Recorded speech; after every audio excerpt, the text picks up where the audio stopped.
Okay, Steamy, it looks like there is a part 4 after all. Rudely interrupted by the rain and the battery. So, in the meantime, I've took all the bolts out from around the clutch plate here. Okay, so we'll take the last bolt out. Like I say, this is supported on dowel, on pins, so you can happily do that. So then what you want to do is, you need to get a, oh, I packed all my tools away, sorry. There we go. You want to get your bar again, your trusty little bar, or a screwdriver, either way.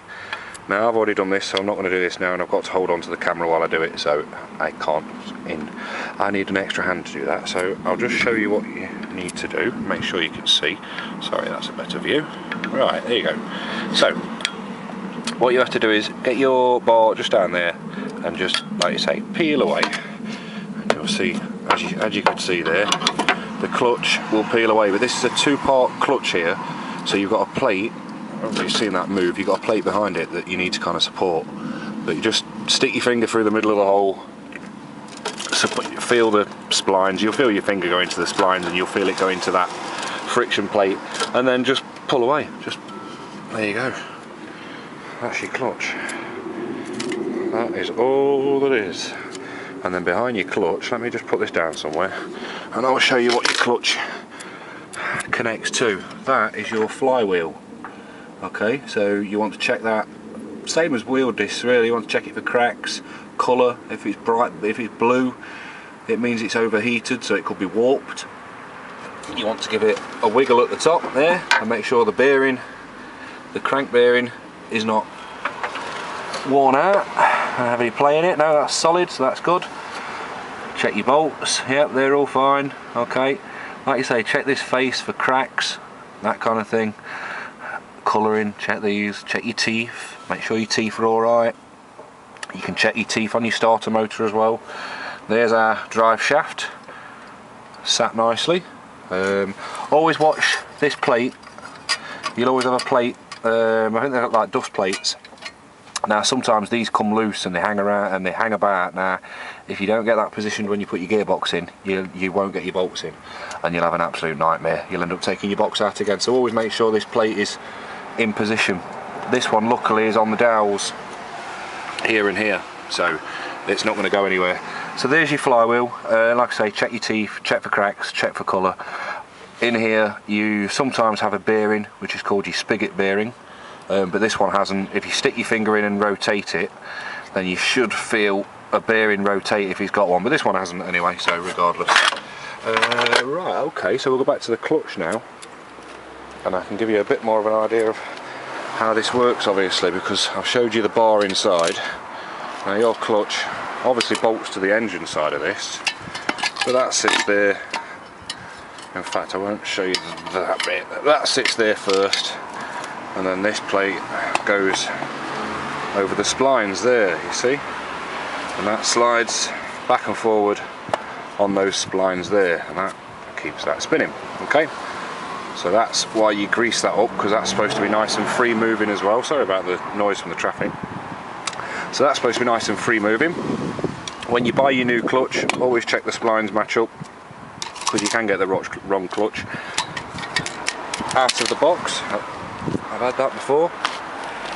Right, that is where your thrust bearing sits, and pushers, if you were to stand on that, maybe you'd be able to flex it. I don't know, I won't try, it's not good practice, no need. So yeah, if you pushed on that, those fins would go in, would push in, and it would release what you've got. You see the size of this plate here? This is like the opposite side to your friction, to your flywheel. This is why it's so thick, because it takes all the pressure, all the heat, all the impact, and what you've got a spring-loaded setup. There we go, the spring bands. I'm going to rest this on my knee. Inside there is a little spring-loaded band, and there's 1, 2, 3. There's 3 on this one. Now they'll be pushing the clutch forward. They'll be pushing this plate forward to basically to clamp this friction plate between this plate and the flywheel. Now when you push these fins forward by pressing your clutch pedal, it releases this spring. It pulls the tension off and pushes this back, and then this can spin freely, independently, and won't affect the speed of the engine, okay? So then when you change gear and this suddenly goes slower or faster, it won't rip the lining off, okay? It won't rip all this lining off here and give you a smooth gear change. Okay, so I think that's the explanation of the clutch sorted now. Now these other springs here, obviously these big springs here, I'm sorry about the camera.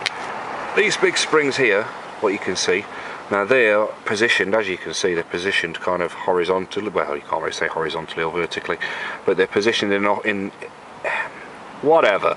These springs here, right, these are for the inertia.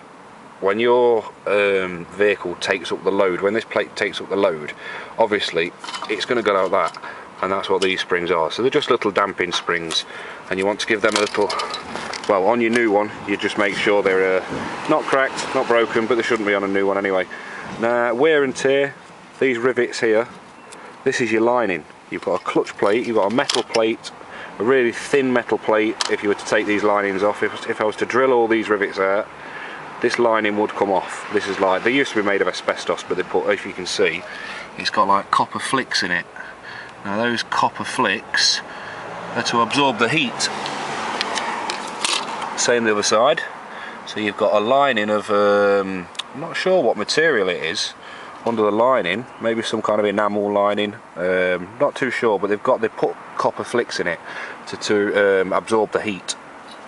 As you can see, these clips have turned blue, so it's been getting a little bit cooking, but they will do. It's going to get hot. You would. But yeah, these are you've got rivets here, and then the opposite side to the rivets they use as wear marks.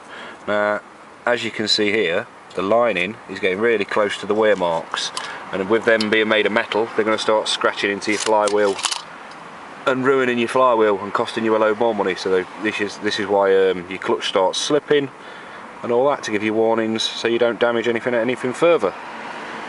I think that is all we need to cover on that. Oh no, oh, almost missed a very important part.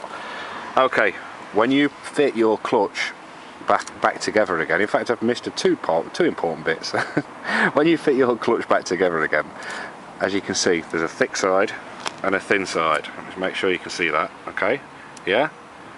Now, one goes, it matters which way around this goes, okay? So you've got that way and that way. Now on most cars, or on most clutches on the new one, it'll say, let me break that past, it'll say gearbox side on here, or flywheel, or flywheel side, okay? So depending on which face is which, I wonder if this one's got it on so I can show you. Yeah, there you go. There we go. You see that? Flywheel side, okay? So that side goes on that way, alright? And you can't get that wrong, because you will not be able to change gear if you get this plate in the wrong way around, so be very careful. If it hasn't got it printed on, another way of telling is, if you come down here with your new one and you fit that, you'll notice that one way it sits on and you feel the pad rubbing onto the flywheel surface there. Now if you turn it round and try and fit that on the other way, it won't fit. You can see there's a gap, a clear gap between the flywheel and the rubbing pads, the friction pads on the clutch plate, okay? And that's because that thicker side won't fit in there. Those bolts are too proud. So you can't really get this wrong, but just don't rush into it, okay? Give that a brush down with a paintbrush again. Always remember to clean your spigot, your drive shaft off before that goes back in as well, because you don't want the dirt on that going into your bearing.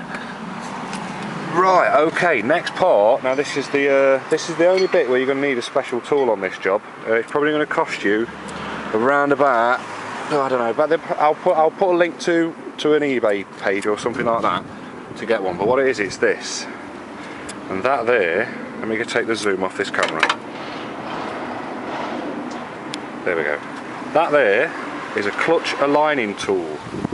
Now, as you can see, that slides, that shuttle slides up and down there, and as you can see also it's tapered. Now what you get with this, you get a selection of ends. Right, 1, 2, 3, and they're interchangeable. Okay, so the idea of this is if I can do all this with one hand, is that comes off there. You select the right size end to fit in to. Now if you haven't got one of these or you can't get hold of one of these, you can just use a bar. You can just do it. You can just do it by eye. I've replaced clutches and I've had to line them up by eye, because the point is, what you've got to do is that hole there, when you fit your clutch together, this will be rocking around inside here, yeah? And the idea is this tool, this clutch aligning tool, is going to line that up slap bang in the middle. So when you put your gearbox in, that is going to be central, or sorry, your clutch plate is going to be central for this entering it. Because if it's kicked off to one side, you're just going to get that, and it's going to miss. And you're going to be trying to slam your box together, and that at the end of that shaft, which only goes in, and if you see this, yeah, you will get your gearbox almost all the way on until the last minute, and then if you haven't lined this plate up properly, you'll get that, okay?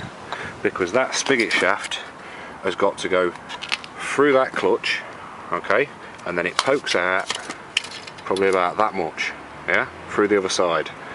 So if you imagine your spigot shaft here, when you put your gearbox on and that plate's not right and it's not in the centre, because as you can see there, it's not in the centre, okay, that will be going like that. Your gearbox will be doing that at the very last minute, and you'll have to take everything off again and do the whole job again, and you don't want that, yeah?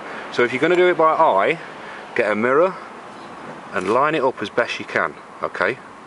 Because only once you've tightened all these bolts up will that lock into place, okay? And you can't tighten all these bolts up until you know that's lined up properly. Alright, so let's get on and show you in a bit more of a practical way what I mean. Because what we're going to do, I'm going to use the old clutch and we're going to pretend it's a new clutch, because I haven't got my new one yet. So we've got the right bobbin on the end of this bar, and that fits in a recess in there, and hopefully there'll be enough light on this camera that that'll show up. There you go. Okay, you see that hole there, and it gets smaller, right? Okay, that is where this bar is going into. Alright, so that fits into there. There we go. So then you want to thread on your clutch plates, okay, minding out which way round you put it. Alright, so just like that over there, and that sits on there. As you can see, that is not holding that central. There's two reasons for that. One is because the bobbin I've got is the wrong side. There again. Right. One is because the bobbin I've got on the inside is, I've lost the right side size one. So in a way, I've got to do this by eye as well.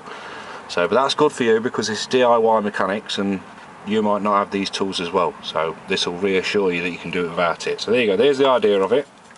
So you put that piece on, and then you want to get your pressure plate and guide that over as well, okay? Now, as I've said, it's held on by pins, so you can see